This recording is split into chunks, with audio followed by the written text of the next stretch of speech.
कपड़े धोने वाली बहू। शादी के पहले से ही विभा को कपड़े धोने का बड़ा शौक था। कभी नल के नीचे तो कभी तालाब के पास। अरे मेरी नीली वाली लुंगी नहीं दिख रही है। विभा की अम्मा, कहाँ रखी है लुंगी? अरे वो तो विभा ने परसों ही धोकर रखी थी आपकी अलमारी में, देखो वहीं होगी। वो ना मैंने आज धो दी, मुझे लगा कि गंदी हो गई होगी। अरे कैसे गंदी हो गई थी? उसे तो मैंने पहना भी नहीं। हे भगवान, इस लड़की के कपड़े धोने की आदत से परेशान हो गया हूँ मैं। जितना तो घर में राशन नहीं आता, उससे कहीं ज्यादा डिटर्जेंट पाउडर का खर्चा है। इसकी शादी करवा दो, शादी जाए अपने घर में ही करे काम, फिर चाहे घर के कपड़े धोने हो या पूरे गांव के। हाँ ठीक बोल रही हूँ, देखता हूँ मैं कोई लड़का। वो दिन भी आ जाता है जब विभा को देखने लड़के वाले आ जाते हैं। लड़की मुझे अच्छी लगी। होने वाली सास कहती है, बेटी अगर कुछ पूछना है तो पूछ लो। वैसे तो हमारी लड़की बहुत ही शर्मीली है, जो बोल दो वो मान लेती है, इसे क्या पूछना होगा। अरे कैसी बात कर रही हो माँ, मुझे इन लोगों के घर रहना है, सवाल तो कई है। हाँ हाँ बेटा, पूछ लो ना, क्या पूछना है।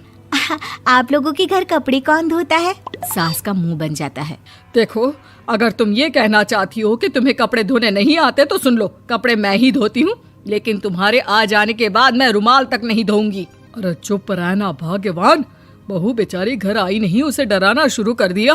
वो क्या है ना बिटिया, अभी तक तो ये कल्लू की माँ ही धोती थी, लेकिन अब तुम्हारे पापा तो दहेज में वॉशिंग मशीन देंगे ही। तभी विभा की माँ बोल पड़ती है, सवाल भी पूछा तो क्या। वैसे भाई साहब, मशीन की तो फिर भी कपड़े धोने की कैपेसिटी होती है। मतलब जो बिटिया दे रहे हैं ना विभा, इसे कपड़े धोने का बहुत शौक है। ये आप लोगों के क्या, आस पड़ोस गांव मोहल्ले सबके कपड़े धो दे और उफ तक ना करे। बाहर देखा नहीं आपने कितने कपड़े सूख रहे हैं? सब हमारी बिटिया ने ही तो धोए हैं। बस भी करो ना माँ, शर्म आ रही इतनी तारीफ सुनकर। और तो और एक दाग निकाल कर दिखाओ तो मान जाऊं। हाँ अच्छा, माफ करना बेटा, मैंने गलत समझा। हमें तो रिश्ता बहुत पसंद है। और ऐसे जुड़ जाता है रिश्ता कपड़े धोने का शौक रखने वाली विभा का। उसकी शादी हो जाती है कोयला फैक्ट्री में काम करने वाले कल्लू के साथ। शादी के बाद अचानक विभा चिल्लाती हुई सास के पास आती है। सासू माँ, अरे सासू माँ कहाँ है आप? ये तो धोखा है, धोखा दिया आप लोगों ने मुझे। इसे ससुर के चक्कर के बारे में पता चल गया। अरे तो उसमें तुझे क्यों धोखा मिला है? अरे नल में पानी नहीं आता, कपड़े कैसे कब धुलेंगे?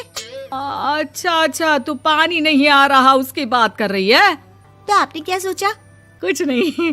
अच्छा, तेरी माँ ने कहा था कि कपड़े धोने का शौक है तुझे, याद आया मुझे। शौक बोलकर कपड़े धोने वाले मेरे जुनून को कम ना आके सासू माँ, कपड़ा धोना मेरा गुरूर है। तभी पति भी वहाँ आ जाता है। अभी मैंने इसे सनी देओल की फिल्म दिखाई है, उसी के डायलॉग मार रही है माँ। अच्छा सुन, साफ साफ बता रही हूँ, पानी सुबह 4 से 6 और शाम को 10 से 12 आता है, समझी? विभा टाइमिंग सुनकर हैरान हो जाती है। ये क्या भूतों का मोहल्ला है? सुबह 4 बजे उठकर कौन कपड़े धोता है? 4 बजे टंकी में पानी जाता है, फिर सारा दिन धोना ना, किसने मना किया? अरे कैसी बात कर रही हैं? 200 लीटर की टंकी में कितने कपड़े धो लूंगी मैं? सुबह ही उठ जाऊंगी मैं। अब क्या था, विभा सुबह 4 से लेकर रात के 12 बजे तक कपड़े ही धोती रहती। एक रोज सास पड़ोस से निकलकर कहीं जा रही होती है कि साथ वाली कहती है, हाँ कल्लू की माँ, जरा ये बताओ कि 2 साड़ी है, 2 ब्लाउज और एक पेटीकोट और एक नाड़े वाला लंबा कच्छा। हाँ तो? अरे तो क्या, कितना लोगी धुलाई ये बताओ। धोबन दिख रहे हैं हम क्या? हमारे पति सरकारी नौकरी से अभी रिटायर हुए हैं और बेटा सुपरवाइजर है कोयला फैक्ट्री में। धोबन समझ रखा है हमें? हाय रे कल्लू की अम्मा, माफ कर दो, वो तो मोहल्ले में यही सब बता रहे थे कि तुमने बहू को कपड़ा धुलवाने के काम में लगा दिया है। सास को पड़ोसन की बात सुनकर गुस्सा आ जाता है। वो घर पहुंचती है जहां घर के बाहर ही इतने सारे कपड़े सूख रहे होते हैं जितने कि किसी धोबन के घर पर। अरे ओ कल्लू की दुल्हन, बाहर निकल। माँ जी यहीं आ जाओ, बाथरूम में चादर धो रहे हैं हम। अरे अभी हम धोते हैं, तुमको बाहर निकलो। ये आस पड़ोस वाले बोल रहे हैं कि हम बहू से कपड़े धुलवा कर उसे कपड़ा धोने वाली बना दिए हैं। अरे छोड़ो ना माँ जी, किन लोगों की बातों में आती हो? आस पास के लोगों का तो काम ही होता है कि वो किसी तरह सास बहू को लड़ा दे। बहू सारे घर के कपड़े धोती है, ये क्या कम है? बोलिए। सास को भी लग जाता है कि वो बहू का ये सनकीपन नहीं छुड़वा सकती, इससे अच्छा है कि खुद ही चुप हो जाए।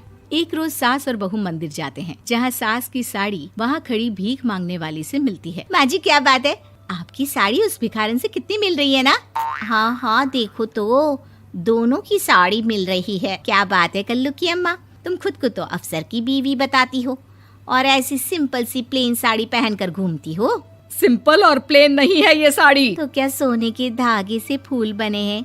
कुछ भी सासू माँ, कुछ भी। हाँ, बने थे इस साड़ी में सोने के धागे से फूल। मेरे पति लेकर आए थे मद्रास से स्पेशली मेरे लिए 10,000 की। ताहे भाई साहब इस भिखारन के लिए भी सेम टू सेम साड़ी लेकर आए होंगे 10,000 की। सास उस वक्त तो कुछ नहीं कहती, लेकिन बहू के साथ घर आती है और अलमारी से एल्बम निकाल कर लाती है। ये साड़ी देख रही है, ये वही साड़ी है जिसे मैंने अभी पहना था। इस साड़ी में ये जो चमकदार फूल दिख रहे हैं ना, ये सोने के धागों से काढ़े गए हैं। लेकिन तू लोकल वॉशिंग मशीन ब्रश से घिस घिस कर सारे फूलों को निकाल कर साड़ी प्लेन कर दी। मुझे माफ कर दीजिए सासू माँ। और तो और, जब मैंने तुझे तेरी गलती के लिए कुछ नहीं कहा, लेकिन तूने तो सबके सामने मेरा मजाक ही बना दिया। क्यों? बहू को समझ में आ जाता है कि अब से उसका कपड़े धोना बंद।